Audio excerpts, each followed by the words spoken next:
नमस्कार, आप देख रहे हैं विशेष और मैं हूं पुण्य प्रसून वाजपेयी। डोकलाम पर भारत के अडिग तेवर से चीन तिलमिला उठा है। एक तरफ वो हिंदुस्तान को युद्ध की धमकी देता है तो दूसरी तरफ दुनिया के तमाम बड़े देशों से भारत की चुगली कर रहा है। लेकिन सच्चाई यह है कि चीन की चालबाजियों से वाकिफ दुनिया उसकी बातों पर भरोसा नहीं करती।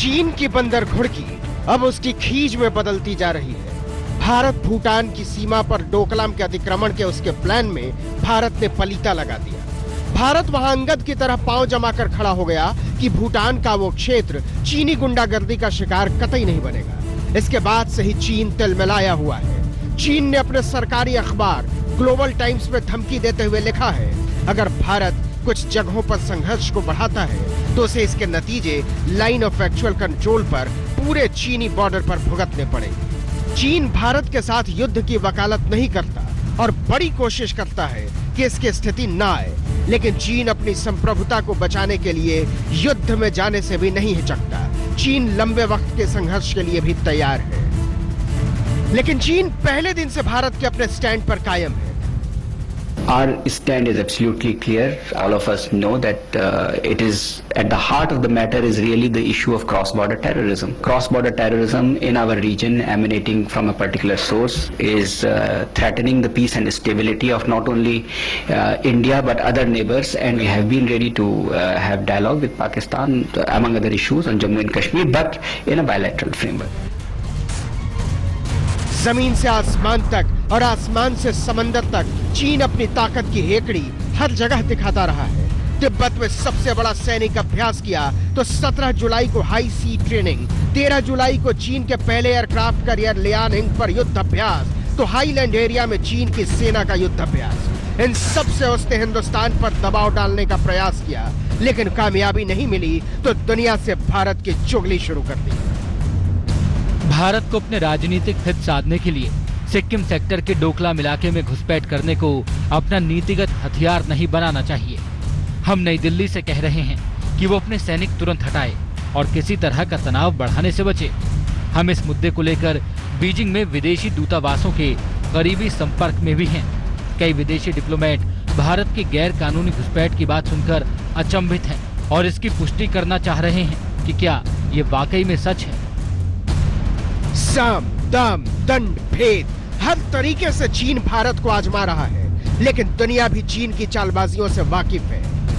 We've seen China exhibit a certain kind of behavior in the South China Sea, where it creates facts on the ground or on the water in that case, and slowly begins to change the status quo. So it would not be terribly surprising if China were doing something similar in this case, and it is worrisome. I think the United States and India both share an interest in making sure that China abides by the rules of the road, by international standards. एक तरफ युद्ध की धमकी और दूसरी तरफ बड़े देशों के सामने झूठ मूठ का रोना, ये चीन की नई कूटनीतिक चाल है। आज तक को मिली जानकारी के मुताबिक चीन ने बीजिंग में कई देशों के राजदूतों से डोकलाम के मुद्दे पर बात की है। इसमें सुरक्षा परिषद के 5 देश समेत G20 देशों के डिप्लोमेट भी शामिल हैं। चीन दुनिया को यह बताने की कोशिश कर रहा है कि भारत पर उसका सब्र टूट रहा है, और सब्र टूटा तो युद्ध भी हो सकता है। ऐसा नहीं है कि ऐसे हालात में भारत हाथ पर हाथ धरे बैठा है। चीन के मामले पर राष्ट्रीय सुरक्षा सलाहकार अजीत डोवाल ने प्रधानमंत्री नरेंद्र मोदी से मुलाकात की। इस महीने के आखिर तक अजीत डोवाल चीन जाने वाले हैं। जाहिर है कि भारत डोकलाम पर अपनी कूटनीतिक रणनीति से भी इंच भर पीछे नहीं हट रहा। बीजिंग में अनंत कृष्णन के साथ आज तक ब्यूरो। चीन की चाल है वो किसी तरह डोकलाम पर कब्जा कर ले, और उसने सोचा कि वो हिंदुस्तान को अपनी हेकड़ी दिखाकर चुप करा देगा। लेकिन जब भारत ने अपना फौलादी तेवर दिखाया तो चीन की हालत पस्त होने लगी, और बीते 32 दिनों से उस पार जिस तरीके की चीन हरकत कर रहा है उससे लग रहा है उसमें घबराहट तो है।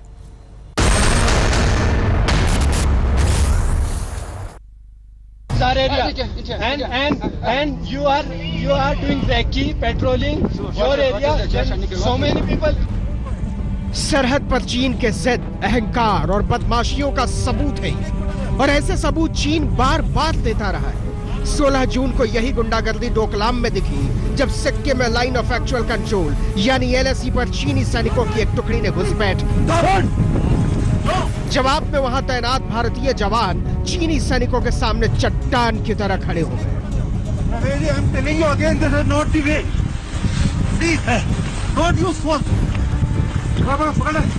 डोकलाम के लाल्टन इलाके में चुपके से घुस आए चीनी सैनिकों ने भारतीय सेना के 2 बंकरों में तोड़फोड़ की। 9 साल बाद चीनी सेना की ऐसी हरकत का नतीजा ये हुआ कि दोनों तरफ के फौजी अफसरों की फ्लैग मीटिंग में भी तनाव कम नहीं हुआ। इसके बाद डोकलाम में धक्का मुक्की की घटना ने माहौल को और बिगाड़ दिया।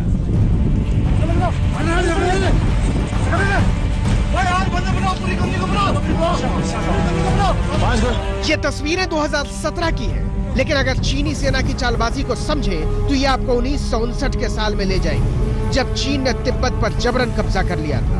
अब चीन का मकसद भूटान को नया तिब्बत बनाना है, लेकिन इस बार उसके रास्ते में भूटान नहीं, खुद हिंदुस्तान बनकर खड़ा हो गया है। सिक्किम के पास डोकलाम में चीन ने चोरी छुपे सड़कें बनाकर न सिर्फ सीमा की मर्यादा तोड़ी है, बल्कि अपनी चालबाजी भी सामने ला दी। चीन की चाल साफ बता रही है कि 1962 में उसने तिब्बत के लिए भारत को धोखा दिया था और अब वो भूटान को निशाना बनाना चाहता है। जिस डोकलाम क्षेत्र पर सारा विवाद खड़ा है वो भूटान का इलाका है, लेकिन चीन ने उस पर हमला बोल दिया तो भारत भूटान से अपनी दोस्ती का निर्वाह करते हुए उसके साथ खड़ा हो गया। चीन इस डोकलाम क्षेत्र को अपने सैनिक कैंटोनमेंट के रूप में विकसित करना चाहता है। साथ ही डोकलाम के बहाने चीन सिक्किम और उत्तर पूर्व भारत को भारत से अलग करना चाहता है। चीन बार बार घुसपैठ करता है क्योंकि डोकलाम स्ट्रेटेजिकली बड़ा इंपॉर्टेंट है। ये इंडिया, चाइना और भूटान का ट्राई जंक्शन है। अगर इसको ऑक्यूपाई कर लेता है तो चाइनीज़ फोर्सेस को एक पैसेज मिल जाता है, पूरे आपके 33 कोर जो वहाँ पे लगा हुआ है उसको बाईपास करके वो सीधा सिलीगुड़ी तक पहुँच सकता है, और सिलीगुड़ी तक पहुँचने तक आपका हिंदुस्तान का एक भी सिपाही उनके सामने नहीं आएगा। अब चीनी सरकार का दावा है कि 1890 में अंग्रेजों के साथ हुए समझौते के तहत डोकलाम उसका इलाका है। इसी बहाने उसकी नजर सिक्किम पर भी है। चीनी दावे के मुताबिक भारत के पहले प्रधानमंत्री जवाहरलाल नेहरू ने भी इस समझौते को मान्यता दी थी, लेकिन नेहरू के खत से खुलासा हुआ है कि चीन का दावा पूरी तरह झूठा है।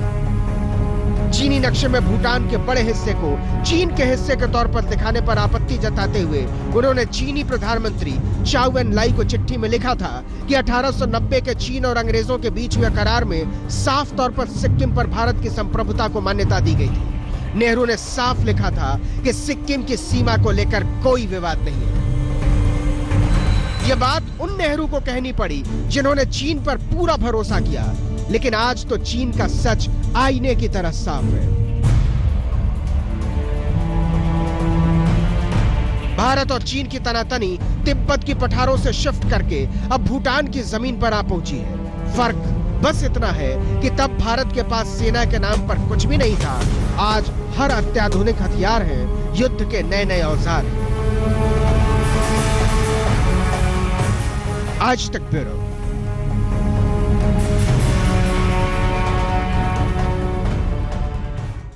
भूटान की जमीन पर चीन के जबरन कब्जे की चीनी कोशिश का भारत ने पुरजोर विरोध किया तो चीन ने इशारों इशारों में कश्मीर में दखल देने की धमकी दे दी। जम्मू और कश्मीर के मुख्यमंत्री महबूबा मुफ्ती ने तो घाटी में हिंसा के लिए चीन पर भी उंगली उठा दी, और अब पश्चिम बंगाल में बढ़ रही हिंसा के पीछे वहां के मुख्यमंत्री ममता बनर्जी को चीन का हाथ लग रहा है।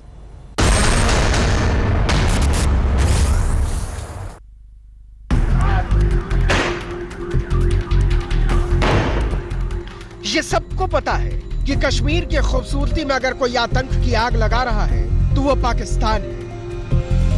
लेकिन जम्मू और कश्मीर के मुख्यमंत्री महबूबा मुफ्ती ने चीन पर जो कुछ कहा उससे यही इशारा मिलता है कि पाकिस्तान के साथ चीन भी इस नापाक साजिश का हिस्सेदार है।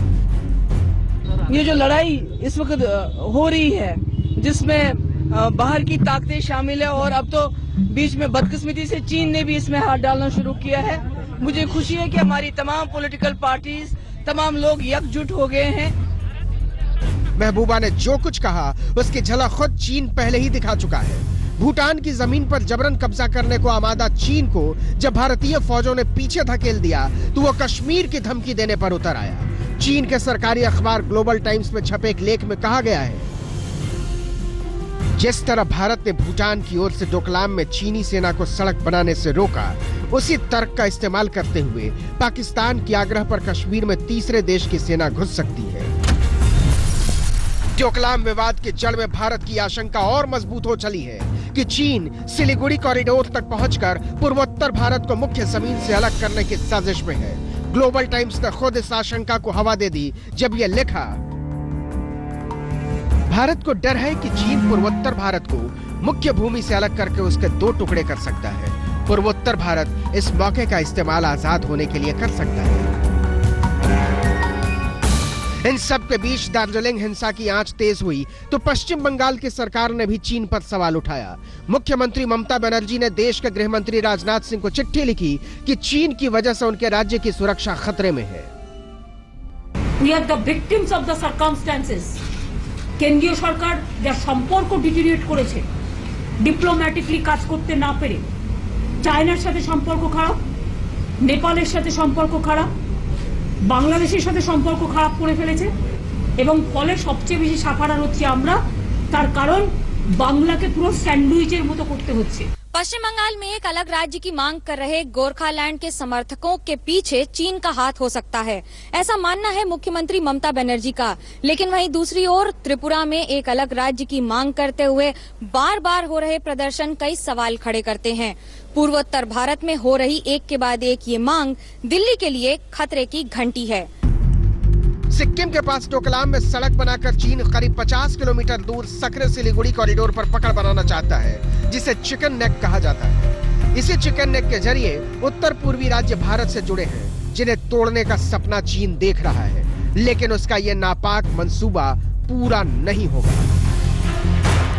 कोलकाता से मनोज्ञा लोईवाल के साथ जितेंद्र बहादुर सिंह, दिल्ली, आज तक। चीन की चाहत है कि वो दुनिया की एक बड़ी आर्थिक शक्ति बन जाए और उसके लिए बड़ा बाजार हिंदुस्तान में मिलता है। अगर हिंदुस्तान ने अपने बाजार का दरवाजा बंद कर दिया तो चीन की आर्थिक उछाल धड़ाम से गिर जाएगी। जिस तरह चीन ने हिंदुस्तान से जबरन माहौल खराब कर रहा है, उसके खिलाफ देश में भी अब गुस्सा बढ़ने लगा है।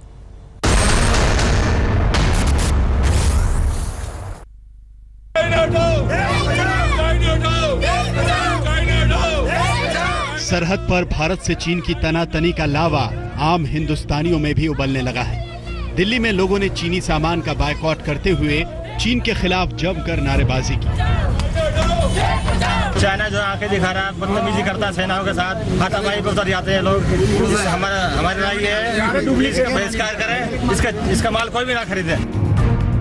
अब चीन सीमा पर हेकड़ी दिखा रहा है, लेकिन ये भूल जाता है कि उसके कारोबार की रीढ़ हिंदुस्तानी बाजार पर टिकी है। आज तक ब्यूरो। तो जाहिर है ये 1962 नहीं 2017 है। विशेष में इतना ही। छोटा सा ब्रेक के बाद कुछ और खबरें।